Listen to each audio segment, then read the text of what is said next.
Number 6, Jesus, God's subordinate son. We looked at last time, Jesus is the Messiah, the chosen one, God's anointed one, to rule over everyone. I mean, it's just really incredible series of facts about Jesus, that he would be the one he's chosen, from birth, before he was born. I mean, prophesied, I would imagine for Jesus, it would have been easy to be prideful. Like if you're a human being and you're like halfway good at something, it's easy to be prideful at that thing, whatever it is, and just think you're good at it, whatever it might be. And so this time what I want to look at is, how did Jesus think about himself? How did Jesus think about himself? And we had already seen what Jesus thought about God. We looked at the Shema and how he said he believed the same God as the scribe, and how we saw throughout Scripture there's the God of Jesus, or my God, and that sort of thing. But what did he think about himself? That's really the question that I have today, in relationship to God, not just in general, but in his relationship to God. And what we find in Scripture, I'd just like to divide out into 3 categories. These are different kind of subordination statements. Subordination is that there's a hierarchy, somebody is above somebody else. Somebody is below somebody else. Does that make sense? So like at your job, the boss is the superior, you are the subordinate. If you have somebody that works for you, they are your subordinate, you are the authority. If you're a police officer, everybody's your subordinate when they're breaking the law, I guess. I don't know how that works, but you see what I mean by subordinate? I'm not trying to say anything rude. It's just a fact of any hierarchy, any workplace, or even like a sports team. You have a captain who tells other people what to do, whether it's cheerleading or football or whatever. You have this set up. So I want to look at 3 groups of texts: ministry on earth, Christ's ministry on earth. I want to look at his ministry in heaven, and then look at his ministry in the future. I want to divide out everything the Bible says about Jesus on this subject into those 3 categories, and then just march through. So we'll start with, while Jesus was on earth, what did he say about himself and his relationship to God? And for that, we have the Gospels, Matthew, Mark, Luke, and John. We have some other statements here and there, some in the Old Testament, some other places, but I'm just going to mainly focus on the Gospel of John because it's really just full of stuff on this subject. John 5:37 says, "And the Father who sent me has himself borne witness about me." This phrase, "the Father who sent me," occurs an astounding 41 times in the Gospel of John alone. 41 times. Unbelievable. Gospel of John is only 21 chapters. 41 times Jesus says, "The Father sent me." It's got to be a major point that he's making. Now look, to be sent does not require that you're a subordinate. I guess it's possible that an equal could send an equal, or a lower person could send a higher person. But generally, in their world and at that time, for example, Jesus said, John 13:16, "Truly, truly, I say to you, a servant is not greater than his master, nor is a messenger greater than one who sent him." Jesus said that himself.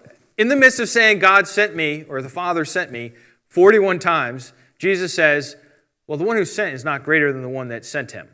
Think about, for example, the centurion. The centurion sent somebody to Jesus. I don't remember who, but he sent somebody to Jesus and said, "Hey, can you come and heal my servant?" And did the centurion send another centurion? No. Did the centurion send the Roman emperor? No, he sent some servant of his. Somebody that was a subordinate, and that's pretty typical for how sending usually works. The other thing I want to point out about this is the Father-Son terminology. God is the Father, Jesus is the Son. In the culture of the time, such a designation implied an inequality of authority, with any father typically understood to be superior to his son. Wayne Grudem writes, "In the biblical world, there were no commendable examples of a son not being in subject to his father or not deferring to the leadership role that still belonged to the father, even when the son had grown to adulthood. Jesus could have easily called God his friend, his neighbor, his fellow worker, or his twin brother. Ideas that would imply equality and that were readily available in the culture. Jesus called him Father. Now look, could there be some new way of understanding Father and Son? Sure. But then Jesus has to give that explanation.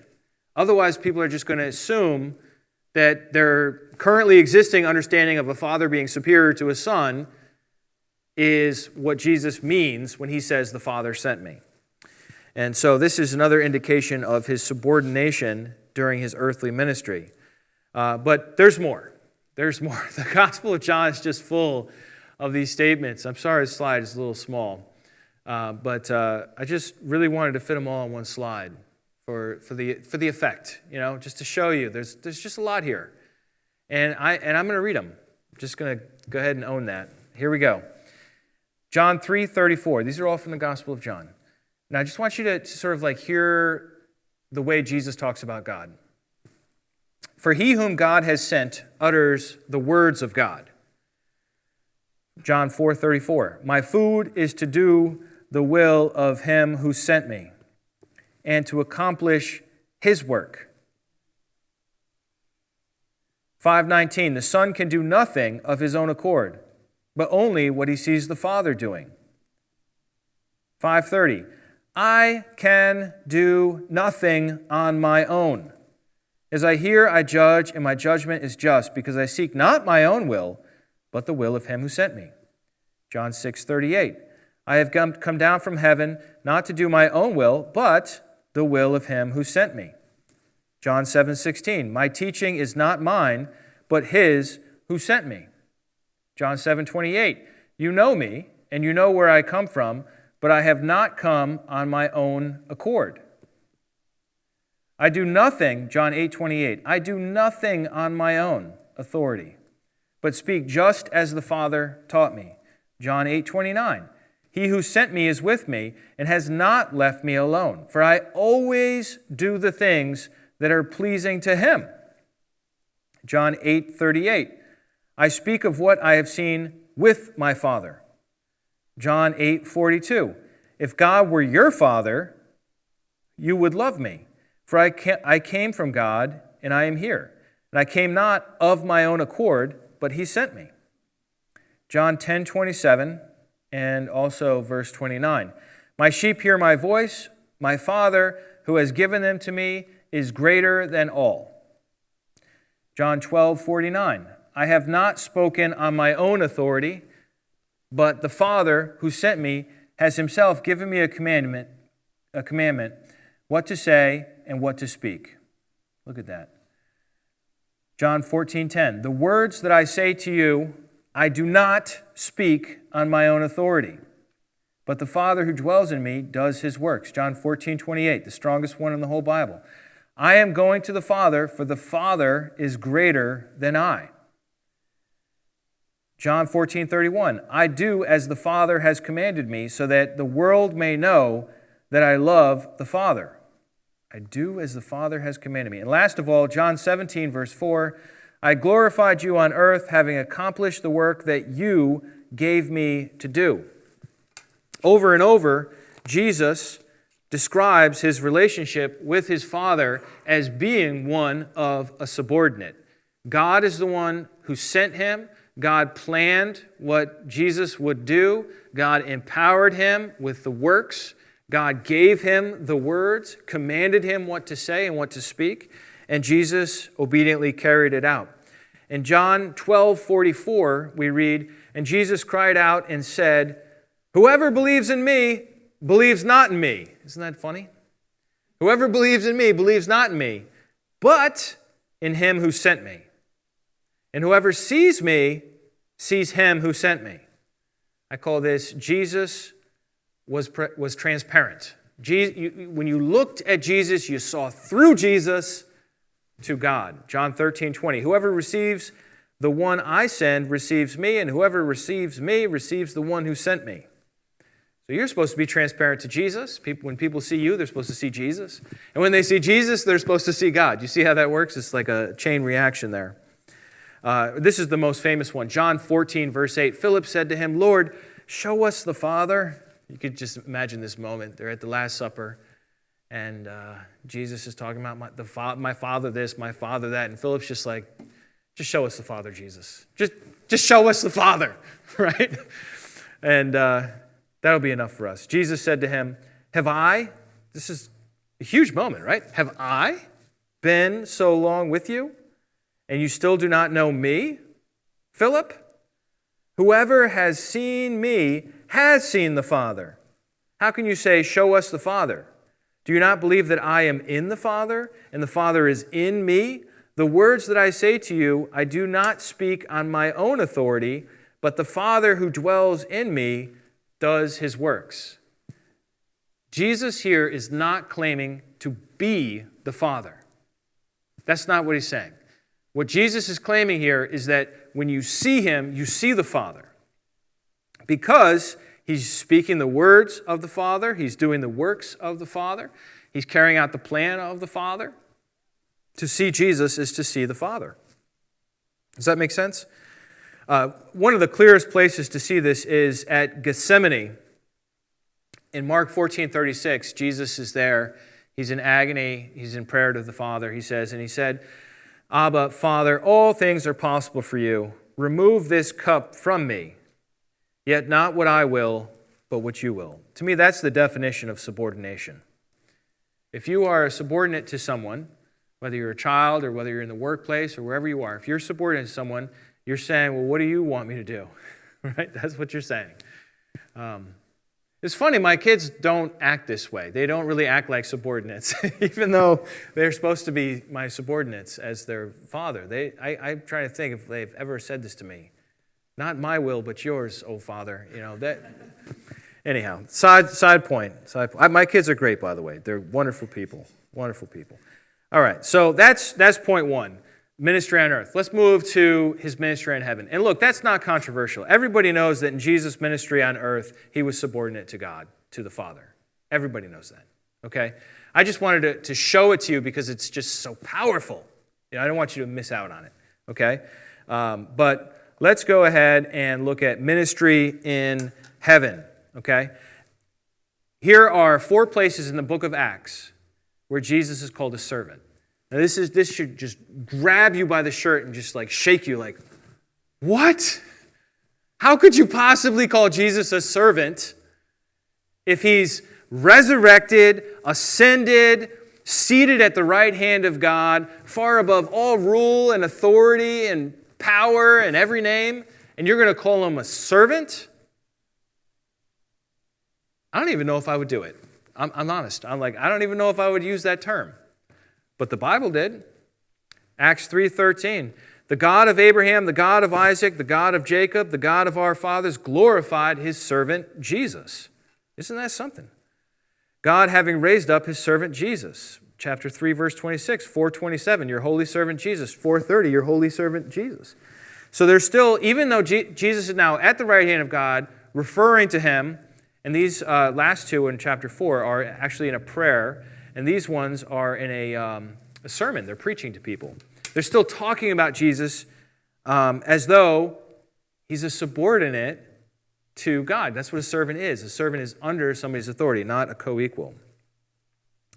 When he expresses gratitude, Paul gives thanks to God through Jesus Christ.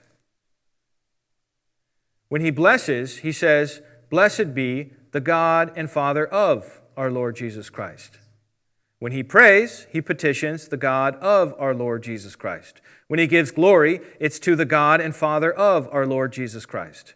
However, Christ is a servant in order that the Gentiles might glorify God for his mercy. It's all about God. This is now dipping into the epistles. Now we've left the Gospels behind. We've seen that. I basically just focused on the Gospel of John because it makes the biggest deal about this, that Jesus is subordinate to the Father. Now we're looking at Christ's heavenly situation, and we're saying, people are still calling him a servant. Wow.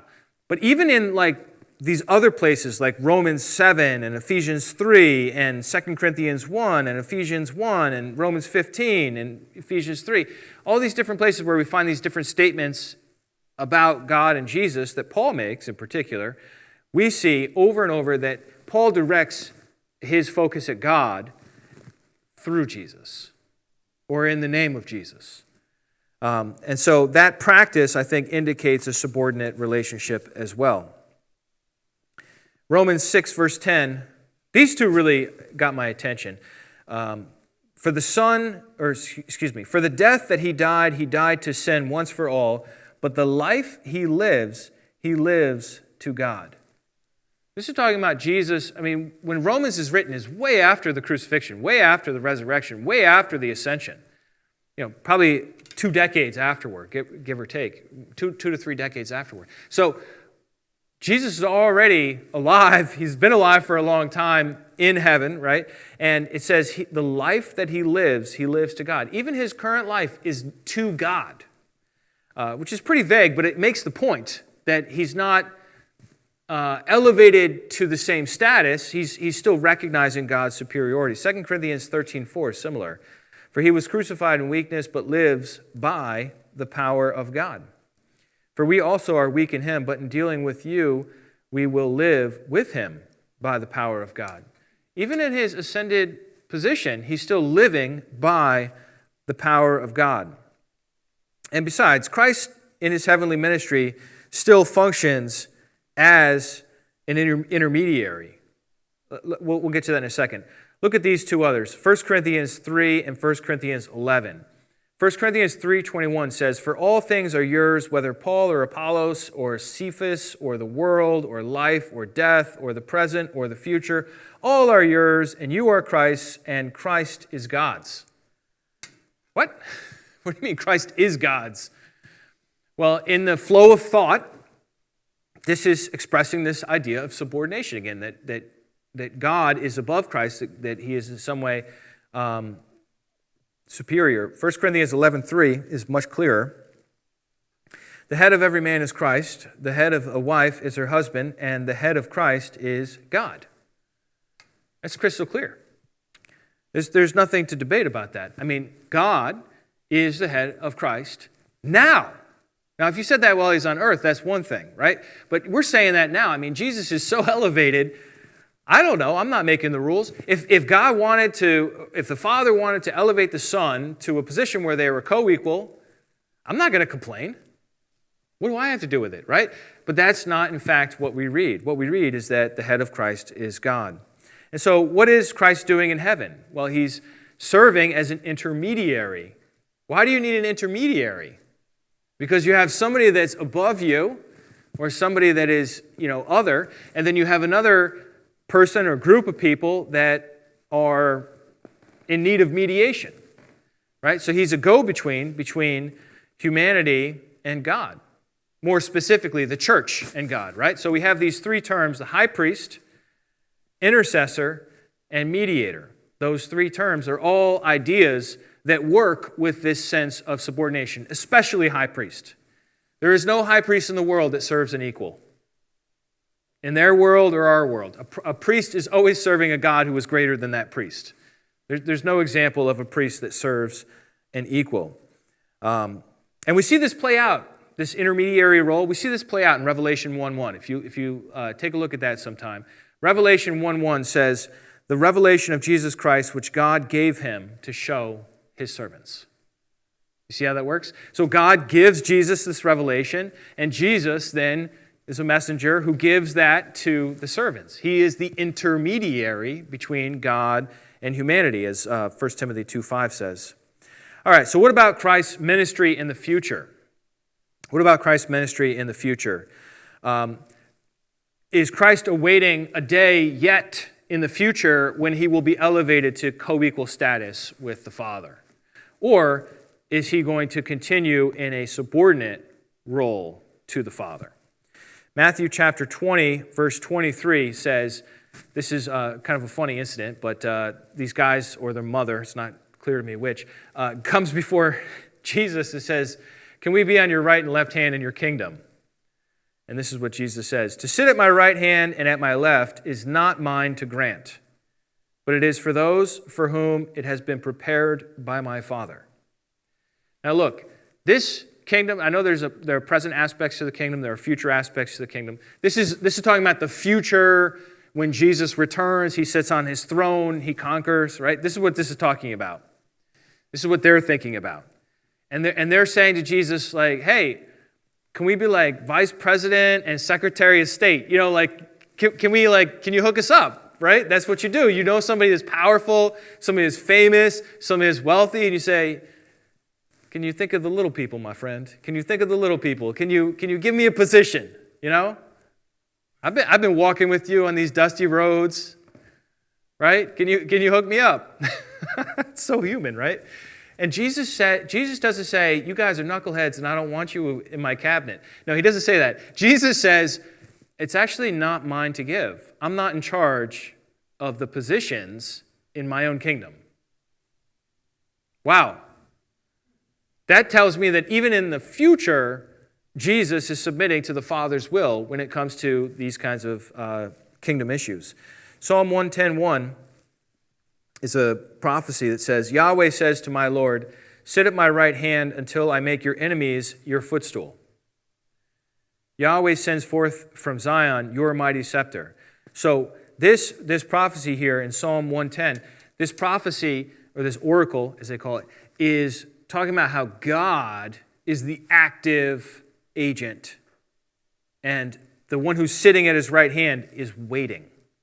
Right? Sit at my right hand. Who's giving the shots? How does authority work? How does subordination work? The person in charge gives commands, and then the subordinate follows them. Right? So God says, or Yahweh says to my Lord, sit at my right hand until I make your enemies your footstool. Like, hey, just come here, and then I'm going to do this other thing. And then, after that happens, Yahweh will send forth from Zion your mighty scepter. God is going to empower him to take that position in the future. Hebrews 10:13 puts it this way, that Jesus is in heaven, waiting from that time until his enemies should be made a footstool for his feet. Jesus is awaiting God.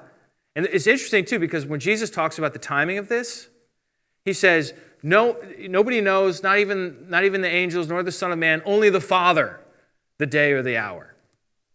And then later on in Acts chapter 1, his disciples ask him, because he say, oh, the Spirit's coming soon, you're going to get poured out in the Spirit. And they're like, oh, is this the time for the kingdom to be restored to Israel?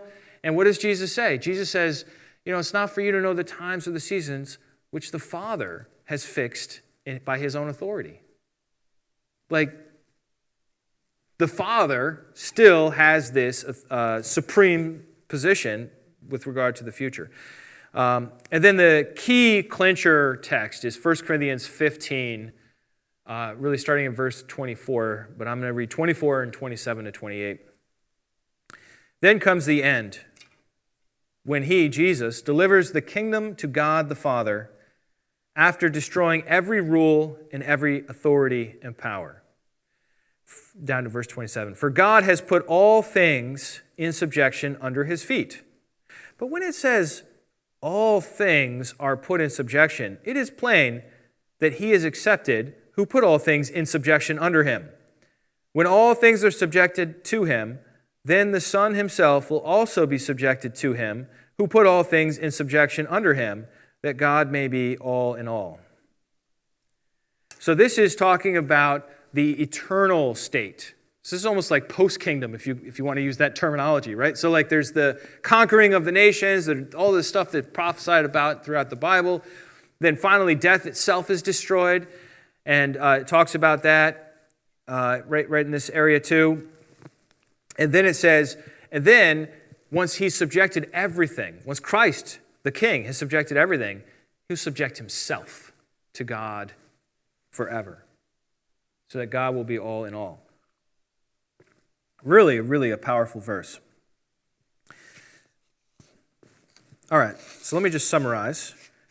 The Father planned salvation, commissioned his Son, authorized him as his agent, empowered him with miraculous powers, guided him in his ministry, provided him the words to speak, instructed him to give his life, raised him from the dead, elevated him to his right hand, poured out the Spirit through him, appointed him a priest to intercede in his heavenly ministry, and will one day send him back to restore our world. You see, it's all God's doing.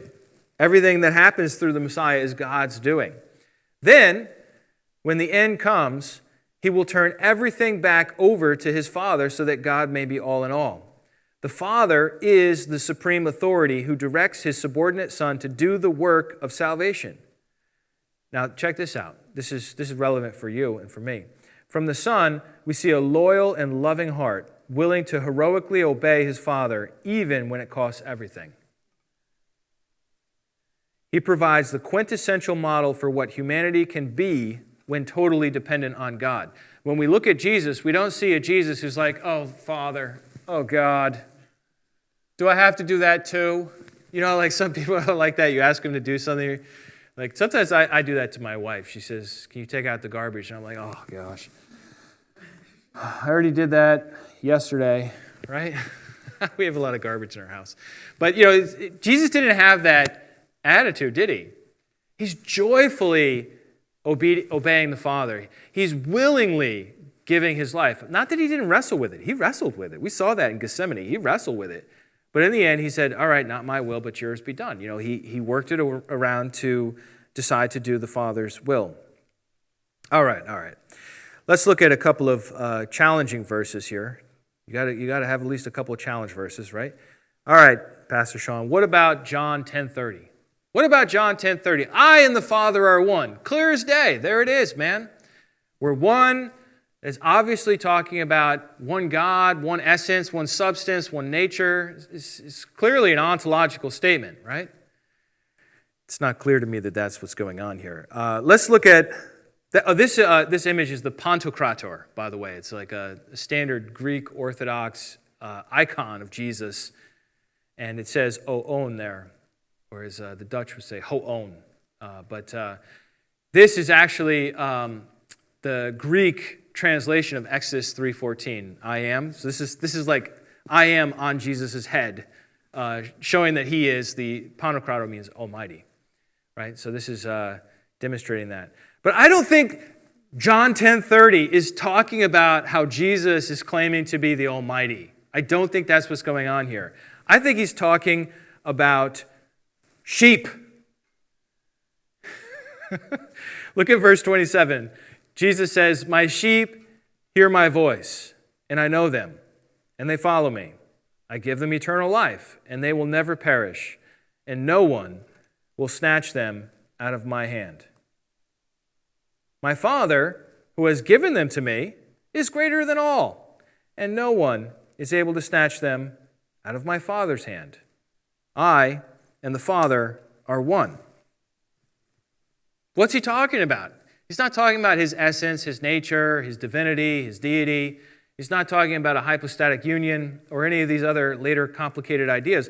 What he's just saying is that, look, these sheep that the Father gave me, he didn't even get his own sheep. The Father gave him his sheep, and he already said right here, right? The Father is greater than all, right? Like it's right in the exact area.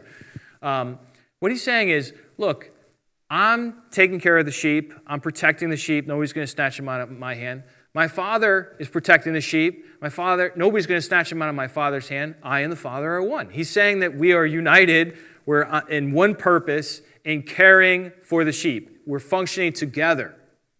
It's very, very easy. If you read the, 3 verses before it, it makes perfect sense. Now, sometimes people get tripped up in the Gospel of John because Jesus' enemies are always freaking out and attacking him or trying to kill him, right? But a word of caution on that. You don't want to side with the enemies of Jesus. You know, like they're generally misunderstanding what he's saying. We don't want to take their misunderstanding as our doctrine. We want to recognize that Jesus didn't always say things in a way that's clear. A lot of times he said things, especially in the Gospel of John, in a way that could be taken 2 different meanings, and they took the wrong. Don't go with their meaning, okay? Go with the disciples' meaning. or the whatever the other meaning is. All right, let's look at John 1:1. Just going to make a couple of remarks on this verse because it comes up a lot. It says, "In the beginning was the Word, and the Word was with God, and the Word was God." And we skip down to verse 14 where it says, "And the Word became flesh and dwelt among us, and we have seen His glory, glory as of the only Son from the Father, full of grace and truth." So we have a little equation here that a lot of people would make from these verses. They'll say, well, look, it says the Word in verse 1, and it says the Word was God, right? So the Word equals God. And then in verse 14 it says, glory as of the only Son from the Father. The Word became flesh, and it was talking about the Son. So that's kind of the equation that people will make. Say, well, see, the Word is just like another way of talking about God, the Son. You see how that terminology all kind of like flows out of this? But I'm just not sure that's really the right way to be looking at this. I think you probably suspected I was going to say something like that. What is the Word? Are we talking about the Bible? I don't think so. Are we talking about Microsoft? No, definitely not Microsoft, right? But I bring that up because, like, if you ask the internet, which I did because I was looking up like pictures for things, right? So I typed in the word "word" into the internet and under images, and the first thing that came up with Microsoft Word, and I'm like, this is not at all what I'm thinking. But that's exactly the point.